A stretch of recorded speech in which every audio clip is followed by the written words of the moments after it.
안녕하세요. 웹소설 창작 전공의 전혜정입니다. 여러분, 입학식도 제대로 못해서 제대로 된 학교 소개도, 전공 소개도 못 받으셨을 거예요. 교수님들도 누군지 궁금할 거예요. 그래서 이번 영상으로 웹소설 창작 전공 학생들을 위한 이런저런 설명을 드리도록 하겠습니다. 보통 대학이 새로운 전공이나 학과를 개설할 때의 절차를 간단히 말씀드릴게요. 이런 것까지 말씀드리는 이유는 모든 걸 투명하게 공개해서 학교에 대한 이해를 최대한 돕고 싶어서입니다. 만약에 대학이 새로운 전공이나 새로운 학과를 개설하고 싶다면 어떻게 해야 될까요? 이런 건 학교 내부에서 마음대로 할 수 있는 게 아니고 교육부 인증 절차를 거쳐야 돼요. 아주 빠듯하게 잡아도 최소한 1년 전부터 서류 준비를 해야 돼요. 그러니까 서류 작업 전에 미리 수업 설계가 어느 정도는 끝나 있어야 된다는 거죠. 이 부분을 간단하게 말씀드릴게요. 각 수업별로 어떤 전문 분야를 어떤 학습 이론으로 가르칠지에 대해서 먼저 설계하고 개발을 해요. 이 부분이 가장 핵심적인 전공 전문 영역이겠죠. 이건 하고 싶은 게 있다고 막 야매로 할 수가 없어요. 예를 들어 제가 무슨 사이비 광신도라든가 어느 특정 정당 광적인 지지자일 수도 있잖아요. 아니면 다단계를 하고 있다거나 민주주의를 거부한다거나 혈액형 성격설, 신봉자일 수도 있잖아요. 제 신념대로 제가 믿는 지식으로 학생들을 설득하는 그런 수업 만들 수 있을까요? 없습니다. 공인된 대학의 커리큘럼을 설계할 때는 그 분야의 전문 업계 및 학계에서 인정받는 내용과 방식으로 설계해야 됩니다. 어쨌든 여기까지 했다 치고 이제부터 서류의 시작이에요. 한 1년 남았죠. 교수 요목을 쓰고 교과목 개발 보고서 같은 걸 씁니다. 각 수업별로 어떤 의도로 어떤 목표를 가지고 무슨 내용으로 어떻게 가르칠지 사원의 교수법은 무엇이 될지 어떤 수업과 연계가 되는 것이 좋은지 어떤 학습 이론을 기반으로 개발했는지 과제는 무엇이면 좋을지 기타 등을 씁니다. 그리고 관련 업체들 여럿을 선정해서 교과목별로 설문조사를 받아요. 굉장히 문항이 긴데 요약하면 이런 겁니다. 이 전공이, 이 수업이 업계에 필요할 것 같은지, 이런 능력 가진 학생을 쓸지, 그런 것들이죠. 업체 일일이 전화하고 대표님 찾고 설명하고 사정하고 도장 찍인 원본으로 받고 등등을 다 해야 돼요. 피드백이 안 좋으면 보고서에 그에 대한 분석도 같이 올려야 됩니다. 또한 이 서류들을 모든 교과목별로 해야 하고요. 다시 말하자면 서류 지옥이에요. 이것들을 교육부에 제 시간에 절차 맞춰서 제출하고 인증을 받아야 합니다. 그래야지 강의가 열려요. 또 한편 대학 본부의 협조를 받아서 전용 강의실을 새로 세팅하죠. 참고로 저희 전용 강의실은 409호에 있습니다. 여튼 인테리어 공사도 새로 하고요. 방 크게 하나로 칠지 두 개로 쪼갤지 하나는 좁게 하나는 넓게 쪼갤지 천장 노출 천장을 할지 바닥 기물 걸 걷게 낼지 말지 이런 것도 다 결정하죠. 의자 색깔까지 제가 직접 정했어요. 그러니까 의자 색깔 까지 마세요. 그리고 준비된 수업 의도에 맞게 수업을 해주실 교수님들을 채용해야 되죠. 특히 이 부분의 절차가 너무 길고 복잡함으로 생략하겠습니다. 여튼 이런 걸 왜 지루하게 말씀드렸냐면 이 전공을 그냥 즉흥적으로 급하게 뚝딱 만든 게 아니라는 설명을 드리는 거예요. 이렇게 긴 준비 과정이 있었다는 것이죠. 이 웹소설 전공에는 원래부터 학교에 계시던 교수님이 겸직하시는 분 한 분도 없어요. 저를 시작으로 다 이 전공을 위해서 새로 임명됐습니다. 이 전공이 망하면 저를 포함 이분들도 다 같이 망하는 거예요. 새로 전공을 만든다는 건 이런 건데 이런 걸 안 되면 말고 같은 기분으로 급하게 개설하는 건 미친 짓인 거죠. 여러분이 저희를 불신하면 그냥 학생 교수 할 거 없이 다 같이 실업자 가는 거예요. 요약하면 여러분과 저희는 이제 막 출범하는 한 배를 같이 탔습니다. 여러분의 성공이 저희의 성공입니다. 지금부터 핵심입니다. 그럼 웹소설 전공은 뭐 하는 곳일까요? 저희 전공은 웹소설만 쓰는 데가 아닙니다. 여러분은 웹소설이 뭐라고 생각하시나요? 물론 웹소설이 뭔지는 다들 아실 거예요. 나와 있는 웹소설 많이 보고 웹소설 많이 쓰고 당장 웹소설 작가로 등단하는 거 여기까지 찾아와서 입학하실 정도의 여러분의 의지라면 사실 굳이 대학 안 와도 됩니다. 다 알아서 하실 수 있어요. 그걸 원하시는 거면 학원에 가시거나 몇 주 특강을 듣거나 유튜브 강의를 보시는 게 훨씬 빠를 거예요. 그리고 그분들이 좀 잘 가르쳐 주시나요? 게다가 3년 과정식도 필요 없고요. 그런데 웹소설 트렌드가 생각지도 못하게 바뀐다. 유행 바뀌는 게 너무 빠르다. 아니면 막 최악으로 생각해서 웹소설 산업이 망한다. 그러면 여러분은 어떻게 하실 겁니까? 아니면 웹소설 작가로 등단했는데 한 1, 2년 하니까 아이디어고 소재고 뭐고 다 고갈됐다. 뭘 써도 비슷하다는 소리를 듣는다. 10년 잘하고 있었는데 구글 인공지능 번역이 너무 뛰어나져서 거대 글로벌 소설 플랫폼이 열렸다. 그런데 해외는 우리랑 좋아하는 장르가 달라서 기존 국내 작가들이 힘을 못 쓴다. 그렇다고 그냥 도태되실 순 없잖아요. 산업이 변하든 트렌드가 변하든 글로벌이 열리든 변하면 변하는 대로 여러분은 계속 작가 아니면 천재 기획자, 유능한 편집자로 살아남아야 하잖아요. 웹소설 작가가 안 되더라도 다른 시나리오를 쓰거나 문화 비평가 같은 것도 하실 수 있어야 하잖아요. 어떤 상황이 와도 유연하게 적응하기 위해 필요한 건 요약하면 인간이 재밌어하는 이야기에 대한 다각도의 지식과 이해예요. 인간에 대한 이해, 문화에 대한 이해, 역사에 대한 이해, 문학에 대한 이해, 장르에 대한 이해, 매체에 대한 이해, 장르가 모바일 매체에 적응하면서 나타난 웹소설에 대한 이해, 다른 매체가 등장할 때 나타날 수 있는 스토리텔링 산업에 대한 해안. 이 많은 건 여기서 한마디로 설명하기 힘들 정도로 정교하고 방대해요. 그러니까 이걸 3년 과정으로 풀었죠. 예를 들어 여러분이 파도 한가운데 있다고 칩시다. 그 파도를 빨리 타야 되죠. 서핑을 아주 효율적으로 배울 수도 있어요.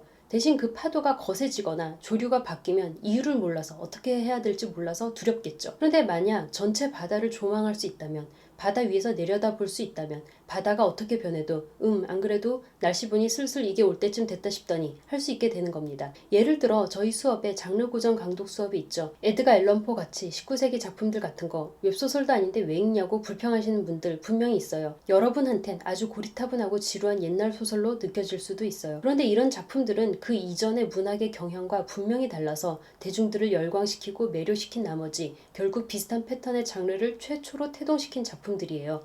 여기에는 대중을 열광시키는 이야기에 대한 비밀 열쇠 한 조각이 있어요. 물론 장르 고전 한두 작품이 있는다고 당장 웹소설 한 편 쓰는 데는 전혀 도움은 못 받죠. 그렇다고 저희는 당장 효과가 없다고 이런 수업을 포기해야 할까요? 대체 웹소설과 관계없어 보이는 신화, 문화, 음악, 전쟁사, 심지어 정치, 문화, 사회에 관련한 수업은 왜 하는 걸까요? 여러분이 작가로 데뷔하고 2, 3년 지나고 나면 뼈저리게 느낄 거예요. 텅 빈 고갈이 뭔지, 짜내도 짜내도 안 나온다는 게 뭔지, 그게 무슨 뜻인지 아시게 될 겁니다. 달빛 조각사 쓰신 작가님의 비결이 뭔지 아세요? 웹소설이든 아니든 칼럼이고 에세이고 철학사고 뭐고 안 가리고 다방면의 글을 읽는 거예요. 다양한 소재로 장편을 다뤄야 하는 여러분은 기회가 주어졌을 때 우겨 넣어야 돼요. 쓸모없어 보이는 것조차도요. 식품 성분표도 읽고 제품 설명서도 읽고 찌라시도 읽어야 돼요. 텍스트 중독자가 되어야 합니다. 심지어 업계인들 중에서 역사 공부를 왜 해? 문화 공부를 왜 해? 철학 공부를 왜 해? 그런 거 다 쓸데없고 웹소설이나 많이 읽으면 된다고 하시는 분들이 혹시 간혹가다 있을 수도 있어요. 그런데 이것만큼은 제가 장담할 수 있어요. 그런 말 하시는 분들은 본인들은 이미 당연하게 아는 게 많아서 스스로 이미 내재화하고 있는 지식과 상식들을 자연스럽게 활용하고 있다는 의식 자체가 없는 거예요. 가만 보면 똑똑하고 공부 많이 한 분들일수록 그거 다 쓸모없어 라고 하는 경향이 있어요. 본인이 많이 안다는 것조차 몰라서 그래요. 우리 같은 사람들은 그런 말 믿으면 안 됩니다. 닥친 대로 배워야 해요. 일단 작가가 되고 글을 쓰면서 대학 때 배운 게 하나도 없어 뭐 이렇게 투덜거릴 수도 있죠. 그러시던 어느 날 갑자기 깨닫게 될 겁니다. 본인이 대학 입학 전이라면 미처 떠올리지도 못했던 소재와 주제로 능숙하게 플롯을 짜서 글을 쓰고 디테일을 채우고 있다는 걸요. 1학년 때 당장 작업 안 시킨다고 관계없는 이론 수업만 한다고 불만을 가지는 분 분명히 나와요. 문창과를 갔었으면 바로 글 쓰는 걸 배울 거라고 생각하시는 분도 분명히 생겨요. 여러분은 안 그럴 것 같죠? 1년 지나면 꼭 생겨요. 두고 보세요. 그런데 여러분 시간 있으면 다른 대학 문창과 커리큘럼을 한번 보세요. 여기 당장 문창과 나오신 교수님도 있으니까 시간 날 때 한번 국밥 한 그릇 사드리면서 어떤가 한번 물어보세요. 거기는 기초공사를 어디까지 하는지. 학원이 바로 번듯한 건물을 짓는다면 저희는 땅 파서 철골 세우는 것부터 합니다. 그런데 그런 데는 아주 지구 핵을 뚫어요. 여러분은 단점이라고 생각하시겠지만 저희가 생각하는 대학의 진짜 장점은 이겁니다. 전혀 효율적이지 않다는 것. 그게 왜 장점이냐? 대학이란 기회가 없으면 3년씩이나 들여서 오로지 바닥 공사만 할 기회는 앞으로 다시 오지 않을 테니까요. 여튼 불안해하지 말고 믿고 따라와 주시면 감사하겠습니다. 자, 이제 커리큘럼 설명 들어갑니다. 이건 사실 다 웹소설 전공 전용 블로그에 다 자세히 나와 있으니까 빨리 간단히만 읽고 지나갈게요. 웹소설 전용 블로그는 웹노벨.블로그입니다. 뭐 어디 가입하고 로그인할 필요도 없어요. 웹노벨.블로그 외우기 쉽죠? 1학년 때는 죽을 때까지 창작자로 살기 위해 평생 써먹을 수 있는 기초를 다집니다. 1년 동안 당장 웹소설 실전에 들어가지 않는다고 초조해하지 마세요. 여러분들이 데뷔작 한 번 쓰고 사라지지 않는 작가가 되기 위해서 무슨 분야든 재미있는 글을 쓰는 글쟁이라면 채워져 있어야 하는 바닥 공사를 합니다. 웹소설의 이해, 웹소설의 정의 및 발색, 웹소설 창작의 기본이 되는 특징 및 구성 원리, 형식과 내용에 대한 이해를 바탕으로 장르, 캐릭터, 플롯을 짜는 원리를 학습한다. 문장과 어휘 표현, 웹소설의 기반이 되는 정확하고 속도감 있는 문장을 구사할 수 있는 능력을 쌓고 다양한 어휘 표현을 익혀서 잦은 연재 사이클에서도 효율적으로 완성도를 기할 수 있도록 돕는다. 웹소설 창작을 위한 고전 강도 1, 2. 동서양의 고전 중에서도 현대 대중들에게도 감동과 흥미를 주는 글들을 선정하여 강독하고 표현 기법과 구성 방식을 분석하여 웹소설에서 수용하는 방법들을 연구한다. 헐리우드 장르 스터디. 현재 통용되고 있는 장르의 구분은 헐리우드가 확립해온 상업 영화의 문법에서 시작되었다. 헐리우드식 장르에 대한 이해를 바탕으로 스토리 형식을 연구해서 대중 콘텐츠에 대한 관점의 스펙트럼을 넓힌다. 캐릭터 심리학. 작품 속에 등장하는 여러 유형의 캐릭터들을 심리학적으로 분석하고 이해한 뒤 자신만의 캐릭터 개발에 적용하는 방법을 모색한다. 플롯의 이해와 적용. 사건을 배열하고 조립하는 뼈대인 플롯에 대해 이해하고 다양한 분류법에 의한 플롯 구성을 배우고 그에 따른 예시 작품들을 분석한다. 장르 공간 워크숍. 기존의 판타지나 무협, SF 등 장르 문학에서 볼 수 있는 정형화된 특정 배경들을 공간을 중심으로 분석하여 탐색한다. 일본 서브컬처 스터디. 일본의 만화, 애니메이션, 라이트 노벨, 게임 등 주요 작품들을 당대 일본 사회상을 바탕으로 분석, 서브컬처에 대한 공시적이고 통시적인 관점을 기른다. 세계의 민속과 전승. 다양한 전 세계의 오컬트 문화를 리서치하고 이것이 여러 작품의 세계관과 설정의 방대한 방식을 분석하여 웹소설 창작의 풍부한 소재로 활용할 수 있도록 한다. 2학년이 되었으니 이제 본격적인 웹소설 창작 실습을 슬슬 시작합니다. 또한 각 장르들의 이론을 더욱 심도 있게 파보고 드디어 써봅니다. 이미지와 시나리오.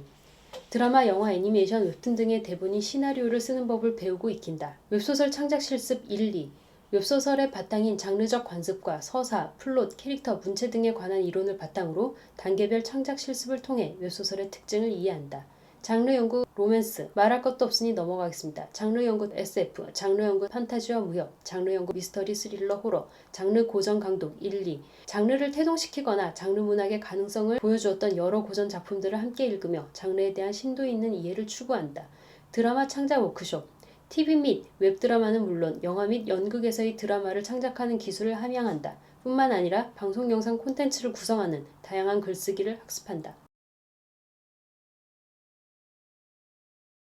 준비가 거의 다 됐습니다. 이제 작가처럼 쓰는 습관을 길러야 할 때입니다. 출전 직전에 너무 전문적이라 함부로 다루기 어려웠던 소재들까지 총알 채워주듯 장전시켜드립니다. 또는 1, 2학년 동안 많은 이론들을 섭렵했으니 그것을 바탕으로 웹소설 및 장르문학 비평가가 되는 것은 어떨까요?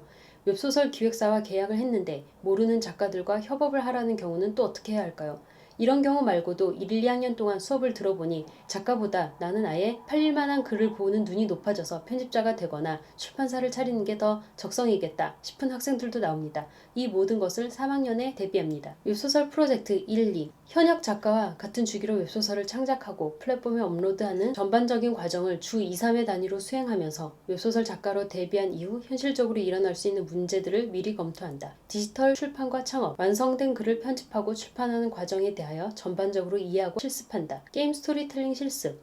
게임 스토리텔링 기획에 대한 기초적인 이해를 바탕으로 웹소설의 캐릭터와 세계관을 가져와 어떻게 게임에 맞게 구성할 수 있는지 알아본다. 장르 문학을 위한 과학 스터디. 작가적 상상력으로 허용될 수 있는 과학의 기준을 이해하기 위해 다양한 과학 대중서들을 읽으며 용어나 가설의 변천사를 따라잡고 나아가 창작의 소재로서의 과학을 탐구한다. 공동 창작 실습.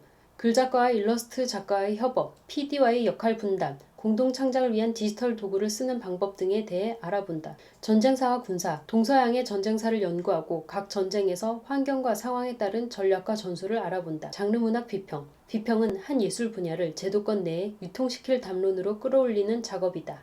이에 대해서 알아본다. 그 밖의 커리큘럼, 만화 웹툰 전공과 공통으로 듣는 전공 선택 과목들이 있습니다. 신화와 내러티브, 장르 연구, 클래식 음악과 서양 문화사, 역사 속 캐릭터 등이 그것입니다. 다 들어두면 피가 되고 살이 됩니다. 닥치는 대로 배워두는 것의 중요성은 몇 번을 말해도 모자라지 않습니다. 드디어 설명 끝났습니다. 다시 한번 말합니다. 웹노벨.블로그 여기에 더 자세히 나와 있습니다. 블로그 자주 찾아주세요. 그럼 여러분 파이팅입니다. 감사합니다.